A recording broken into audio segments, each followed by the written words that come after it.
Students, welcome to आयुरेज। आज के lecture में हम पढ़ेंगे मांस धातु के वृद्धि के लक्षण। So let's get started. सबसे पहले हम आचार्य सुश्रुत का श्लोक देखेंगे। मासम स्फीक गंड ओष्ठो उपस्थो उरु बाहु जंघासु वृद्धि गुरु गात्रताम च। ये श्लोक आचार्य सुश्रुत ने सूत्र स्थान में बताया है।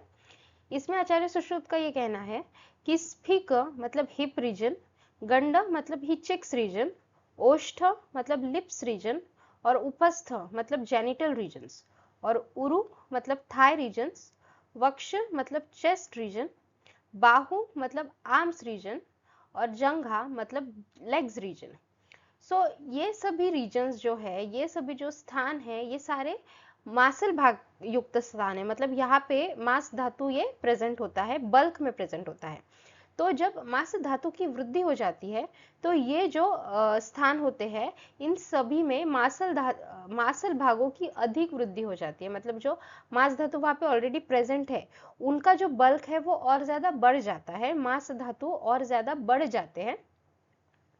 उसे ही बोला गया है मांसल भागों की अधिक वृद्धि, और उसे ही हम समझेंगे बल्कीनेस से। तो यहाँ पे जो बल्क है मसल्स टिश्यूज का, वो बल्क बढ़ जाता है पर्टिकुलरली इन सारे रीजन्स में। और उसी के साथ साथ आचार्य सुश्रुत ने और एक लक्षण बताया है, वो है गुरुगात्रता। गुरुत्वम मतलब शरीर में भारीपन महसूस होना। उस इंसान को शरीर में भारीपन महसूस होता है, या फिर उसे हम समझेंगे हैवीनेस महसूस होना, बिकॉज मांस धातु का बल्क बढ़ गया है। तो इसीलिए बल्क बढ़ जाने के कारण उसके शरीर में भारीपन है वो भी बढ़ जाता है। सो इसे हम समझेंगे मसल हाइपरट्रॉफी से। मसल हाइपरट्रॉफी क्या होती है? इसमें जो मसल फाइबर्स है उनका साइज इंक्रीज हो जाता है। मसल फाइबर्स का जो साइज है वो इंक्रीज हो जाता है, जिस कारण से मसल्स का बल्क बढ़ जाता है और उसी के साथ साथ मसल्स का स्ट्रेंथ भी बढ़ जाता है। Muscle bulk as well as muscle का स्ट्रेंथ ये बढ़ जाता है, उसे ही बोला गया है मसल्स हाइपरट्रॉफी। सो इससे क्या होता है, इंसान को मूवमेंट्स करने में, ये सारी मूवमेंट्स करने में और सारे फंक्शंस परफॉर्म करने में काफी तकलीफ होती है। उसी के साथ साथ ये जो लक्षण है, ये सारे जो लक्षण है, ये ओबेसिटी में भी देखने को मिलते हैं।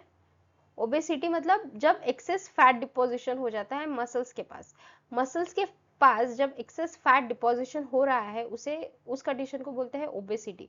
और इसमें भी मसल्स का जो बल्क है वो बढ़ जाता है। तो इसे भी हम मांस धातु की वृद्धि से थोड़ा समझ सकते हैं कोरिलेट करके। उसी के साथ साथ जब बॉडी मास बढ़ जाता है, बॉडी का मास बढ़ जाता है, उसमें भी मांस धातु की वृद्धि को हम समझ सकते हैं, इंक्रीज्ड बॉडी मास इफेक्ट।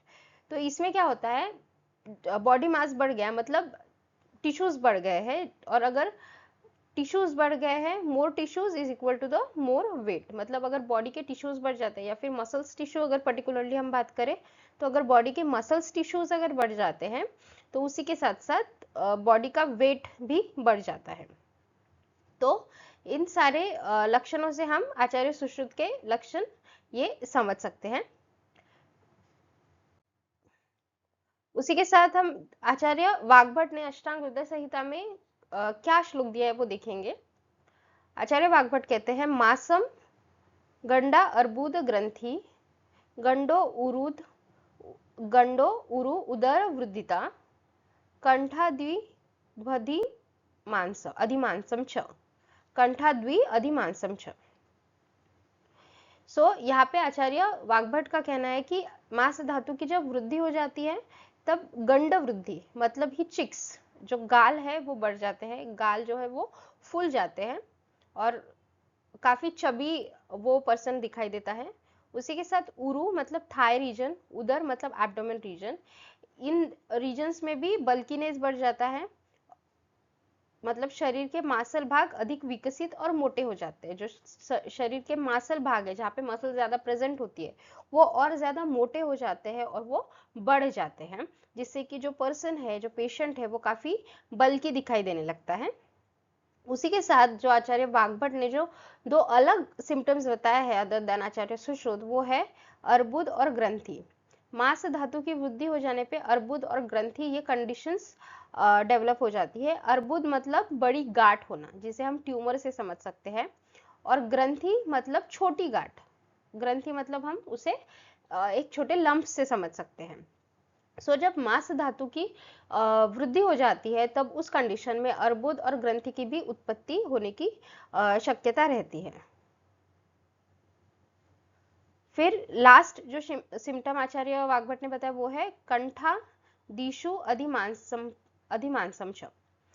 सो इसमें बोला गया कंठादिशु मतलब गले, कंठ मतलब गला।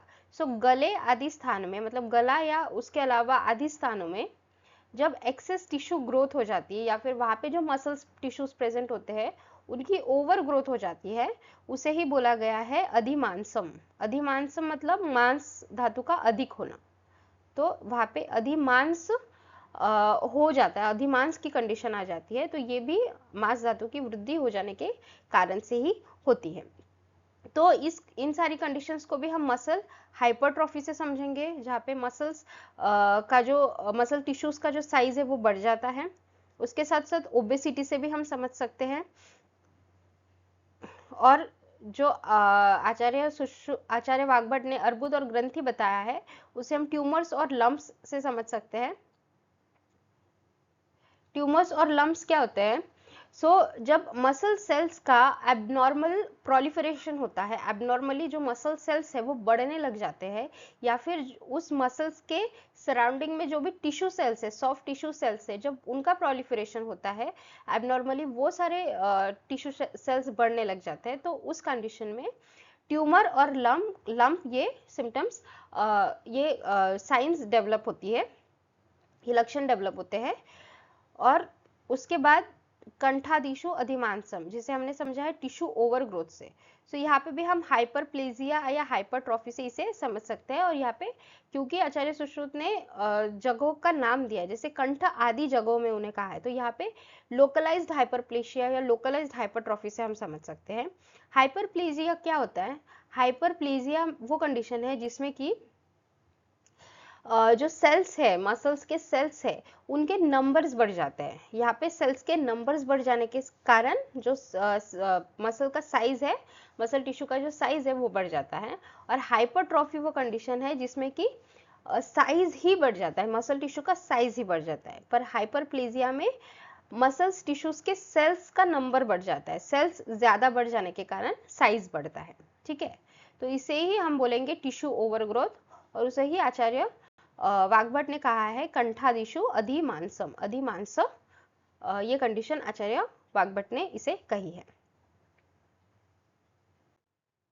So that's all. हमने अभी देखा मांस धातु के वृद्धि के लक्षण।